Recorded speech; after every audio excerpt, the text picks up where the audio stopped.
Hey there, welcome to the Agents of Revival podcast. If you're ready to be healed and take full accountability of your life by evolving into your best self, then this is the podcast for you. I am your host, Andrea Griffin Rogers, and I'll share with you winning steps as well as personal tips and anecdotes on how to go from brokenness to wholeness and from scattered pieces to inner peace. So come on in and join me on this healing journey, and let's become whole together. Enjoy it! Hey, what's up, guys? How are you today? Welcome back. Hey, I am so glad to be here with you on this beautiful morning. And I don't care where you are and you're like, I don't know where she at, sis, but it is cold where I'm at, or it is just too hot, or it is too rainy, or it is just too much today. Make it a beautiful day. I mean, honestly, just before I even get into this message, it is nobody's job to make your day a beautiful day but your own. It is nobody's job to make your day a happy day but your own. I don't care if you are married or single. I don't care if you have children or you don't. I don't care if you live with roommates or family, friends, whatever. It is not their job to make you happy, to make you have a better day, to make you have a beautiful day. It is solely on you. And so you got to wake up in the morning and make a decision. Just like I wake up in the morning and make a decision every day. Today's going to be a good day. I always pray that to God, that thank you, God, for a good day. I don't care what weather the day's going to bring me. And I live on the East Coast in America. So I don't care what the weather's going to bring me today. I don't care what I may encounter when I go to the gym or just on my whatever I'm doing today. I don't care what I encounter. I already declare it at my mouth when I wake up. I already make it in my mind. Like, even if I don't speak it out my mouth, my mind is already made up before I even got to bed that today is going to be a good day. And so that's a word out there for somebody. Like, I don't care what's going on in your life. I don't care if it's just a lot of havoc being wreaked in your life. Make it a good day. And you may say, okay, well, how do I do that if I'm having problems today? You can decide to not let them steal your joy and to not let them ruin your peace. You can decide, just like the disciples learned when they were in the boat with Jesus. There's a story in the Bible where they were in the boat with Jesus and there was a storm and Jesus is asleep. And that is right in and of itself, just the lesson that you can rest in the storm, knowing that God would have never allowed you to roll into the waters to then allow you to drown. He's going to make sure that you get to the other side. And so what does that mean practically? That means that no matter what you're facing in your life, God would never have allowed you to see it and then not bring you through it. And so you got to trust that, you know what, I can rest in my Heavenly Father because He's already have it figured out. I don't have to worry about how it's going to be resolved. I just got to keep rowing my boat and trusting that He's going to get me through the storm. But at the end of that story with Jesus, when the disciples are too panicked and they're like, how are you resting? Like, wake up. Don't you care we're going to die? And Jesus gets up and He says, basically like, ye of little faith. And then He speaks to the wind and the waters and He says, peace, be still. And they stop, they cease, and there's a calm. And the disciples are afraid and they're nervous and they're like, oh my goodness, how is it that the wind and the waves obey Him?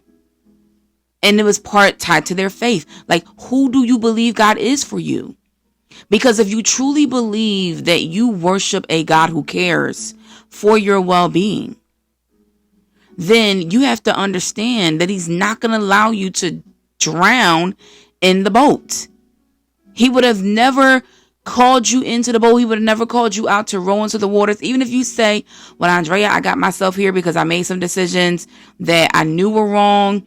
Haven't we all? I mean, come on. We all have had moments where we've made decisions and we're like, oh my gosh, I cannot believe I got myself into this mess. Okay. But one thing that God allows us is repentance. Repentance means a changed mind, a changed heart posture, willing to say, you know what? I made a mistake. I've went the wrong way, and now I need to turn and find the right direction. And so when you go to God and you're like, oh my gosh, like I made the wrong mistake. I went the wrong way. I made the wrong decision, trusting this person. I got into the wrong relationship. Lord, I need help. That's you being in the boat of rough waters. Then God says, great. Now, peace be still. Be still your heart. Be still your anxious mind that's worried that it's not going to work out. I got it. You were willing to relinquish your control that you thought you had, because control is an illusion. God is all the control. You were willing to relinquish your control that you had and say, okay, God, can you take the wheel?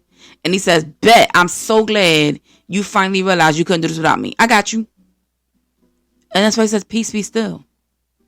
But you have to get to a breaking point in yourself before the click happens. And I don't know if you heard that, but I snapped my fingers.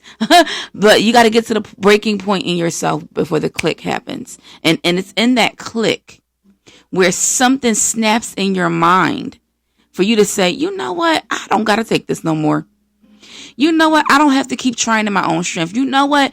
I don't have to just keep allowing the days to happen to me. I can take hold of this and declare and decree out of my mouth and change my mind that today's going to be a good day, regardless of what I face. I'm going to be determined to make it a good day. And I don't care what problems come. I'll address them as needed, but I am not going to let them take my joy, and I'm not going to let them steal my peace, because all of that comes from within you. It is not external.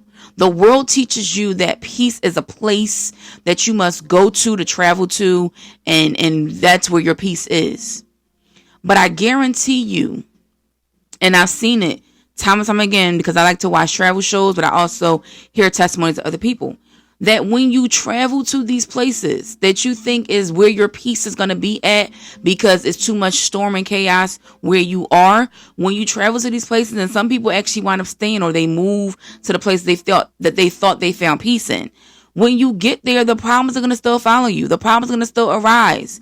Why? Because you're still going to encounter people, and people are flawed. We talked about before, flawed specs. People are flawed specimens. You're going to still encounter people. Therefore, you're going to still encounter problems. And some of the problems that people are running away from are within.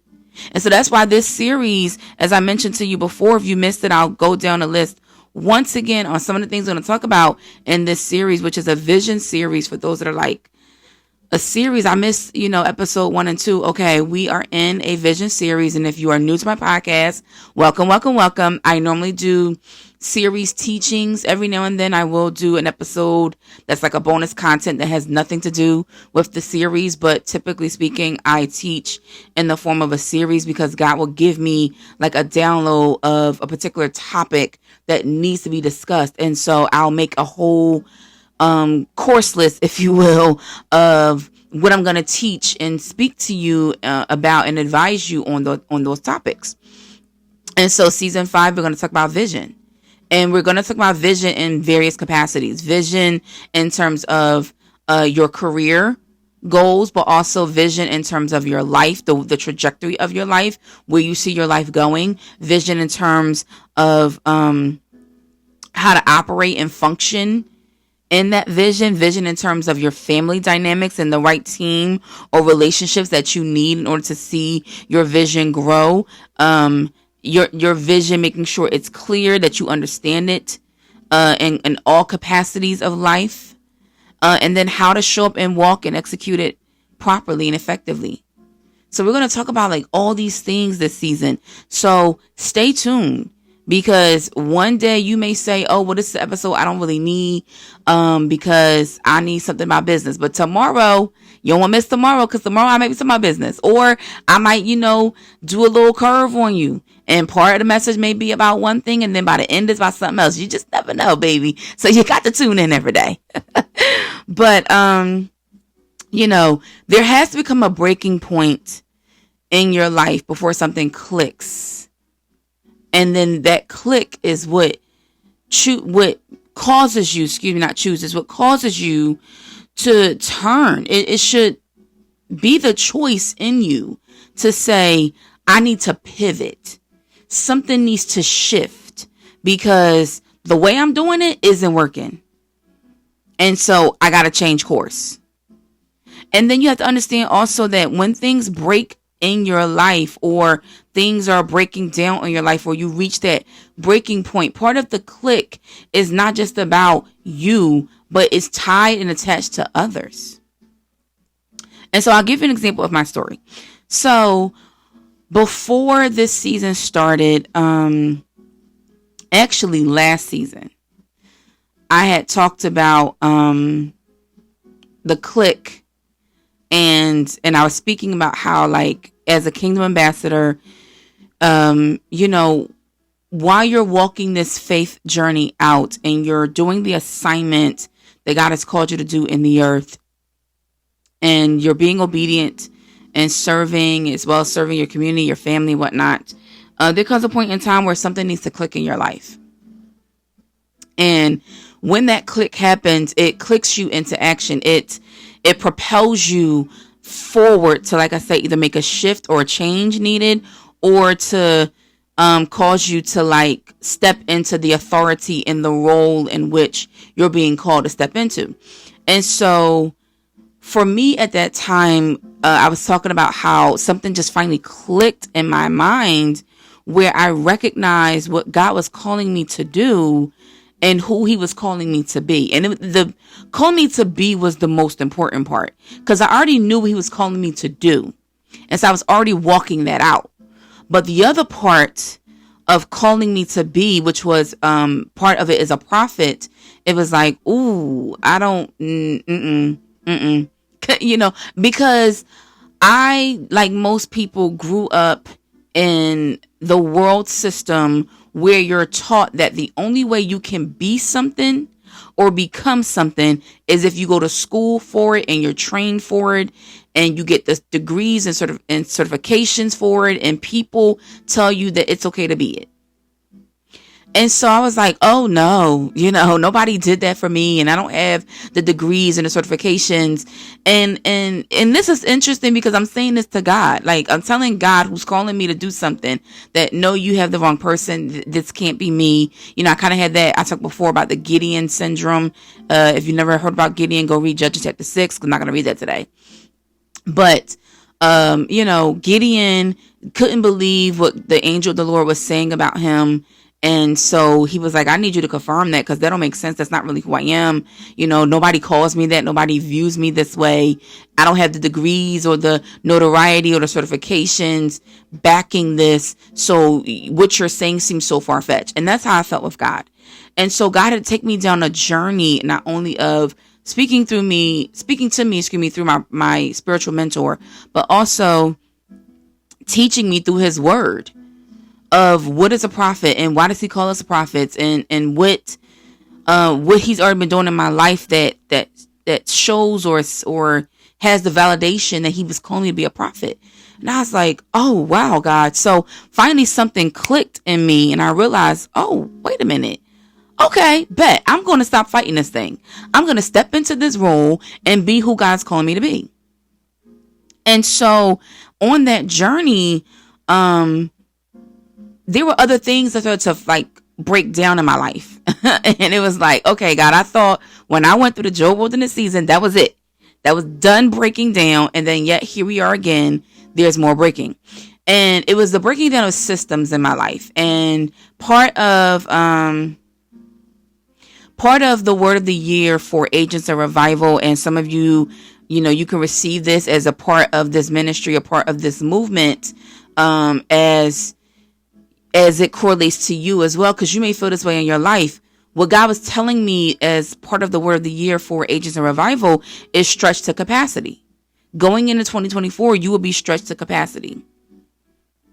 And then he also said sustainability. And I was like, wait, hold on, what? Because how can something be sustainable, but then also stretched to capacity, meaning it's like breaking?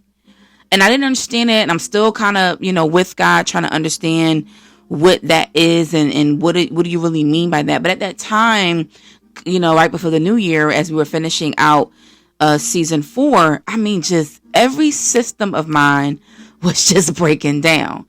I mean, if one thing after another, including even my phone, including my headphones that I use to record the podcast, like it was just everything just started to break down on me in some capacity, out the blue. I mean, even my, what do you call it? One of my, so now I have, numerous, but one of my what do you call them things? I can't think, and it's literally right in front of my face, and I cannot think of tripod. There you go, tripod. One of my tripod with the LED lights. That the tripod part of it like stopped working. So the LED light works, but the tripod, and it was just like, oh my God, are you kidding me, God? Like everything just seems to be malfunctioning, and I didn't understand why until I started to pray to God and ask the right questions. So instead of complaining about what's breaking down, I asked God, okay, Lord, I'm at my breaking point. What is going on here? Why is this happening? How can I fix this? How can I resolve this? Some of these things, I don't even have it in my resources right now to resolve. So it was like, God, what do I do?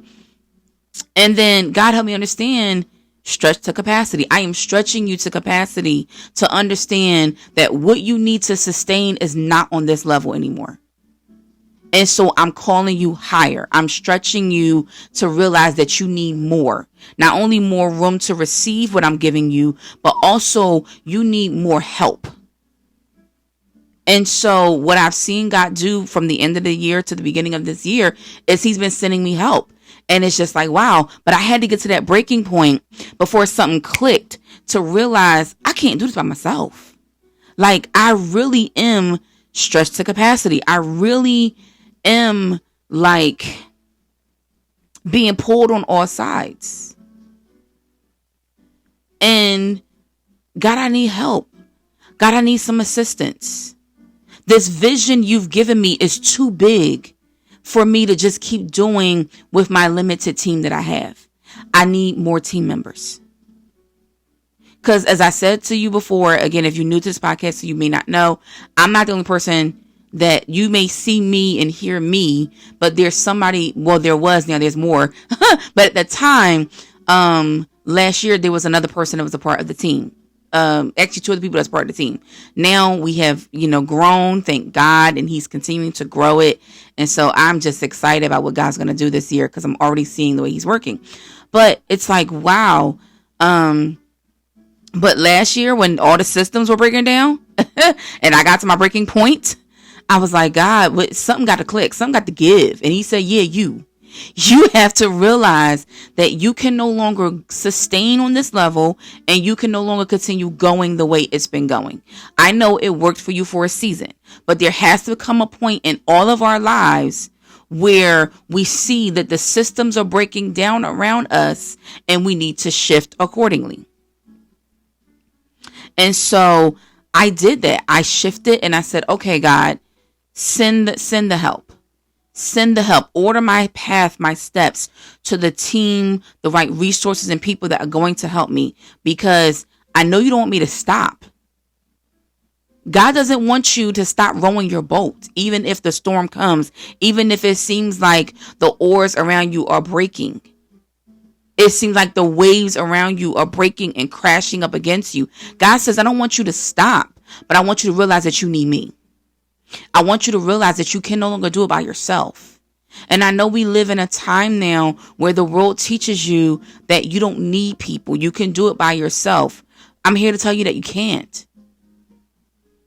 And I would love to say that this should have been clear with COVID-19 when that came of this global pandemic. But many people, it wasn't. Because when the whole world shut down, that's when people started to realize they need a community. That social media was just not enough community because there was no real connection outside of your phone screen or your television or computer screen or iPad or whatever technology screen. They realized they needed interactions with people.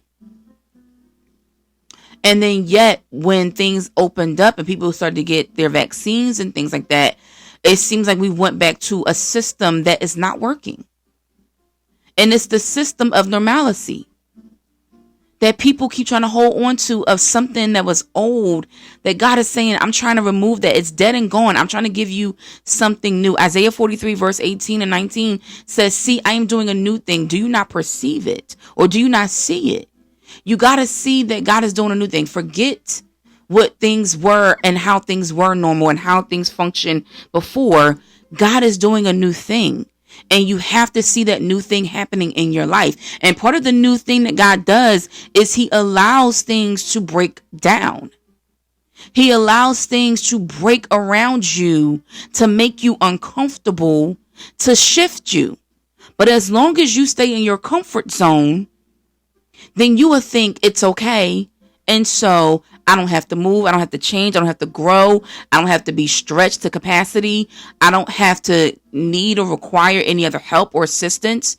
So God says, I got to shake things up. I got to allow the waves to crash around you. I got to allow problems to come your way. I got to allow things and systems and resources and what you were trusting in to break down in your life so that you realize that you cannot keep sustaining at this level.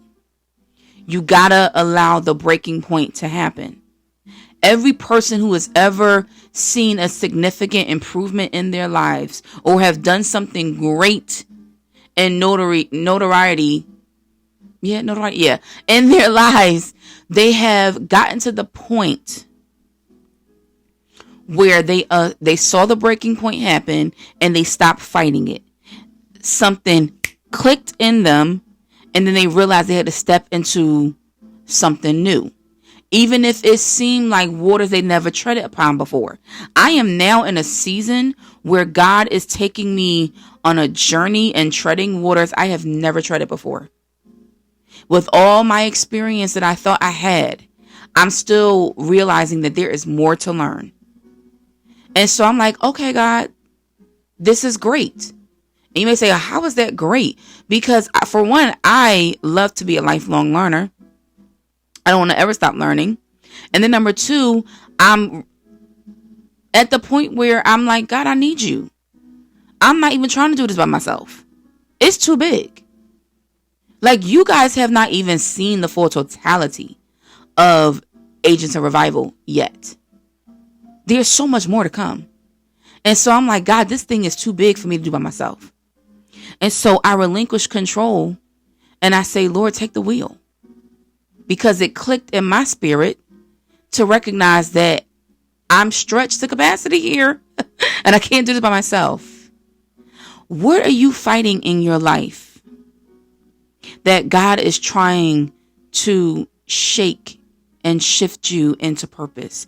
Shake and shift you into something new. Shake and position you into more, into better, where you will not have room enough to receive. You may not see it right now because, again, it may come in the form of problems. But it's in that discomfort where God is trying to stretch you to capacity so that you will be able to receive the big blessing that he has in store for you.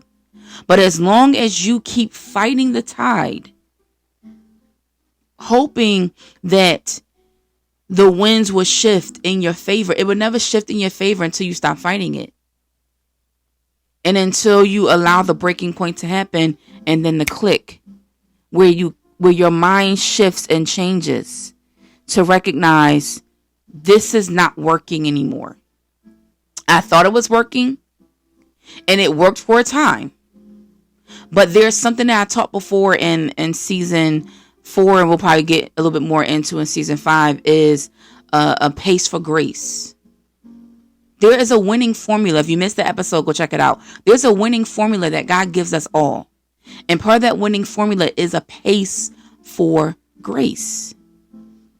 And so when his grace has left something, you got to be willing to break and shift. That means break apart from what was and shift, click into what is. You cannot keep fighting it. Why die in a system or situation that God is saying is no longer working anymore? And this is what we see in the world, where people are afraid of change. And so you keep fighting and bucking against a system that is not sustainable anymore.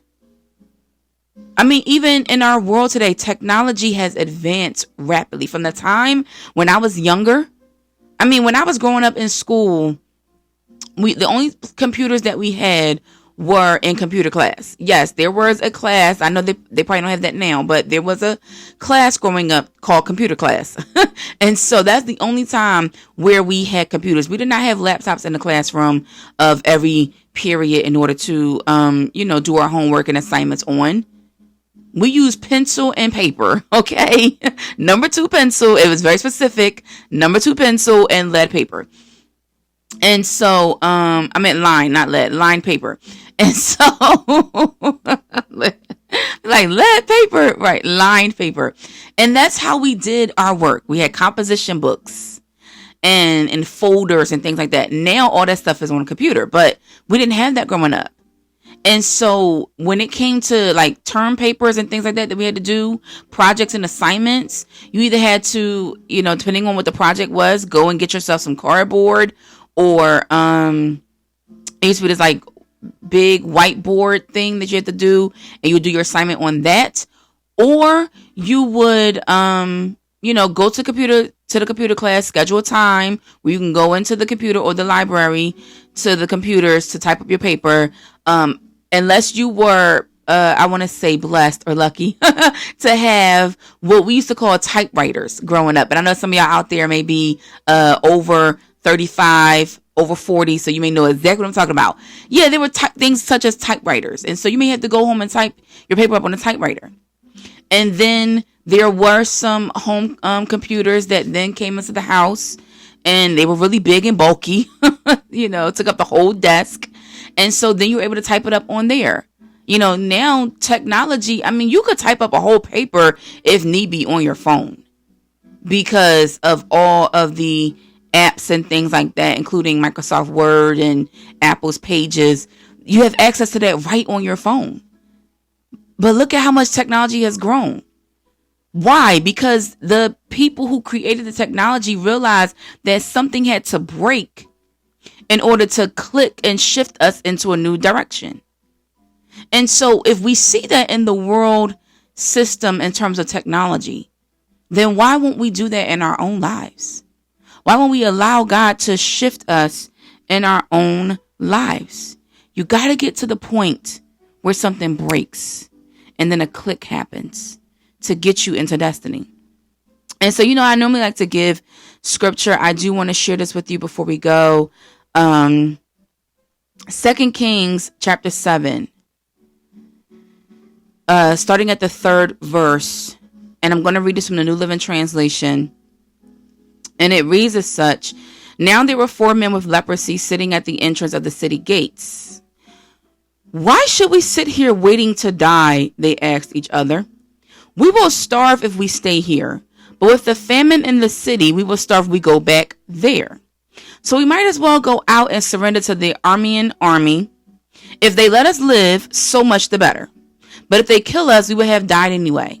So basically, these men who are suffering with a severe skin disease realize that we're in this pandemic, so to speak, of a skin disease, leprosy, that is just killing us.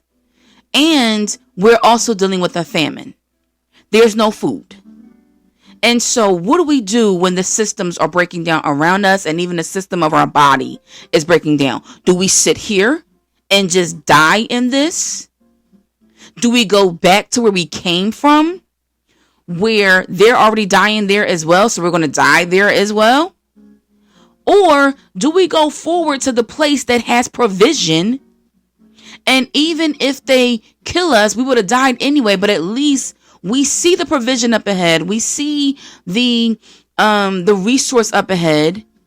So let us move towards the change that's up ahead and go towards there. If they kill us, so be it. We were going to die anyway. But what if they don't? What if even if they take us prisoners, we at least will get fed. We at least will get cared for. We would at least get some provision rather than sitting here and dying. So they had enough sense. And I don't want to use the term common sense, because it's not really common. I don't like when people say common sense. It's not common because your thinking and somebody else's thinking is two different thinking because we're two different people. And so they collectively made an agreement that, okay, we're not going to die here and we're not going to go back to the place where we know there's no resources there either because that's the past. We're not going to die there either. So let's go forward towards the change, towards the mark where there's a provision. They realized that they were in a breaking point and the system behind them was broken. So let me move forward to shift to where there is possibly provision at, because we know they eating good over there.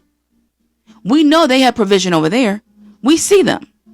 And so that's what they do. So verse 5, so at twilight they set out for the camp of the Arameans. But when they came to the edge of the camp, no one was there. For the Lord had caused the Aramean army to hear the clatter of speeding chariots and the galloping of horses and the sounds of a great army approaching. The king of Israel has hired the Hittites and Egyptians to attack us, they cried to one another. So they panicked and ran into the night, abandoning their tents, horses, donkeys, and everything else as they fled for their lives. When the men with leprosy arrived at the edge of the camp, they went into one tent after another, eating and drinking wine, and they carried off silver and gold and clothing and hid it. Finally, they said to each other, "This is not right. This is the day of good news, and we aren't sharing it with anyone. If we wait until morning, some calamity will certainly fall upon us. Come on, let's go back and tell the people at the palace." So they went back to the city and told the gatekeepers what had happened. "We went out to the Aramean camp," they said, "and no one was there. The horse and donkeys were tethered and the tents were all in order, but there wasn't a single person around." Then the gatekeeper shouted the news to the people in the palace. What we see in this story is that these 4 leprosy men decided that we're not going to die here. And we already know that back at the city gates, which is where they went to in the end, they're dying back there as well. So that means that they don't have the resources we need either. And since we're here, we might as well break from this place to move, click into action, to go towards where we know provision is. And when they chose to change their mind, to move forward, to make it a better day, basically, to move forward, they realized that God had already solved the problem, because God had already ran off the enemies that they thought they were going to face when they got there. And so instead of facing the enemies as they thought they were going to face, they found the provision needed. They found the food that they needed to sustain their body. They found the resources needed to clothe their rotting skin and take care of themselves. They found the silver and gold needed to provide a better life for themselves. That means the riches, the wealth. They found all of the provision there, left behind for them. They didn't have to fight no battles. They didn't have to, let me rephrase that. They had to fight a battle, but it was a mental battle. And that's what you got to do today. Clear away the cobwebs that is clouding your vision. In order to move forward, you got to have a clear vision for the future, to realize that where you are is no longer sustaining you. And God is trying to stretch you to capacity. So you must move forward. There has to be a breaking point in your life where you move where God is calling you to move. Now, that could be a physical location, because maybe there are some of you where you know God has been saying to you, it is time to leave your hometown. It is time to leave where you've been living and move to this destination, because I have use for you at this location. And you may have been looking for a word, for confirmation from God to, God, are you really, really sure? Well, let this be your word today, where God is saying, yes, it is time to move, because I have provision there. The reason why you're getting fed up where you are now is because God has already called you to move and you haven't moved. Now, That could also be a spiritual move. That could be a physical move. That could be a mental, emotional move. Some of you are in relationships that you know God's been telling you. He has shown you red sign after red flag, after red flag, after red sign, at the stop sign, at the red light. I mean, he has shown you everything red that this ain't right. He has shown you that this person is not for you. And because you are afraid to be alone for a season, only a short time, because when you trust God to release the person who is not for you, God will present the person who is for you. But you got to be willing to release what is no longer working. There has to come a breaking point in your life where you stop holding on to what is dying around you, holding on to what is no longer serving purpose in your life. And needless to say, for some of you, the wrong relationships never served you purpose. But you've been holding on to it for so long, hoping that it will eventually change. And God is saying to you today, it is time to break free and click yourself into the action that I have for you. It is time to move forward. You gotta be willing to relinquish the control that you have been trying to hold on, because God has something better in store for you. These men would have never seen the victory had they stayed in the position that they were in. And there's more to the story that I want to unpack, but we're out of time. And so I'm going to come back to this tomorrow. So make sure you tune in for tomorrow's episode, because I'm going to talk more about this and give you some more information, as well as some pointers of like how you can start moving forward. So may the Lord bless you and keep you, cause his face to shine upon you. May the Lord our God be gracious to you, show you his favor, and give you his shalom, give you his peace. Take care. Love you guys. Bye now.